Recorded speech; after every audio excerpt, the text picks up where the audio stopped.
Last September, the media were hyping a story that archaeologists working at the famous site of Göbekli Tepe had found a human statue, quote, carefully mounted inside a wall, unquote. Let's look into this interesting find. Does it indicate some kind of ritual burial? Perhaps of an important ancestor figure?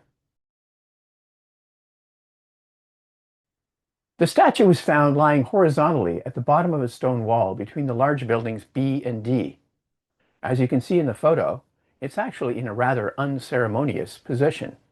If it were carefully mounted, as some of the stories claimed, you'd think it might be oriented upright and facing outward, rather than on its back and with big stones on its face and belly. But ritual placements in walls are actually a thing in the Neolithic. So is this an example of that? The new statue is missing its feet, broken off in antiquity, but it's similar in many respects to an intact statue found some years ago in one of the later Neolithic domestic structures on the southwestern hill. That one was found face down on the floor in room 29, roughly in the middle of the long trench that extends westward from the main excavation area at the site. The new statue was found built into the lower part of a wall in this part of the site, between buildings B and D. For this new statue, many people, especially in the media, were quick to attribute its position in the wall to a religious ritual. The Deputy Minister for Culture and Tourism was quoted, "The placement of this statue holds a deeply symbolic meaning, possibly as an offering."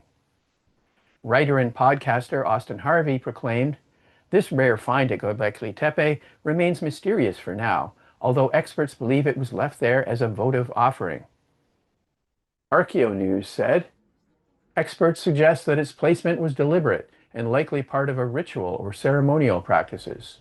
And archaeologists involved in the project suggested that the statue may have been deliberately placed within the wall as part of a ritual offering, though they cautioned that a full study will be needed before drawing firm conclusions.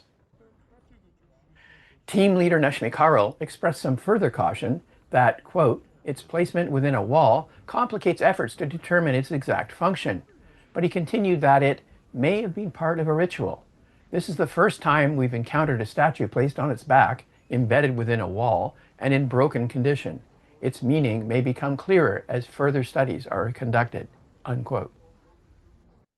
Now, archaeologists do have some precedents to indicate that finds inside Neolithic walls might have ritual significance. For example, Hans-Georg Gebel, some years ago, pointed out that caches of bifacial tools, such as stone axes, are sometimes found inside Neolithic walls in the southern Levant. Here we see another example of a stone bowl inside a wall. It's even more common to find grinding stones, such as mortars, built into walls, and it's possible that all these finds had something to do with rituals surrounding the construction of a new house. On the other hand, archaeologists and the archaeology-following public are often accused of attributing everything they can't explain to ritual. Are we making too much of this new statue find?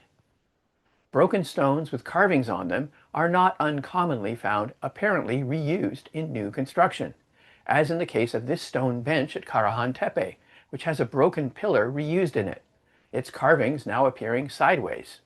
Originally, this animal pelt would have been hanging downward, likely as a loincloth, as in similar examples from Göbekli Tepe. And here we see a stone mortar, apparently built into a wall. This one's at Karahan Tepe. Both of these, and many others, could have had ritual significance. But isn't it also possible that they were just being recycled as building material?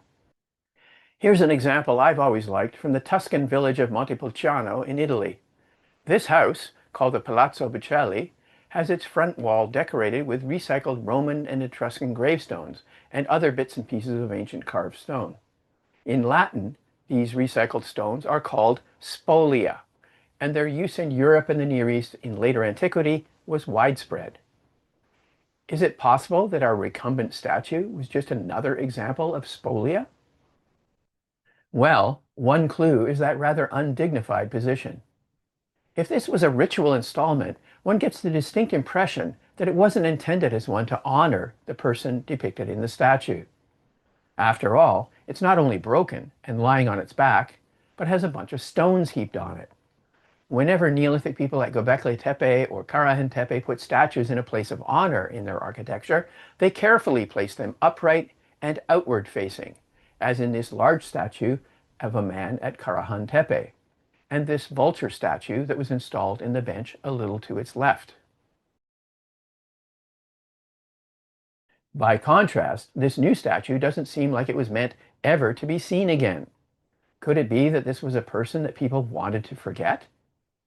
In that connection, I'm reminded of the Spolia of Akhenaton at Karnak in Egypt.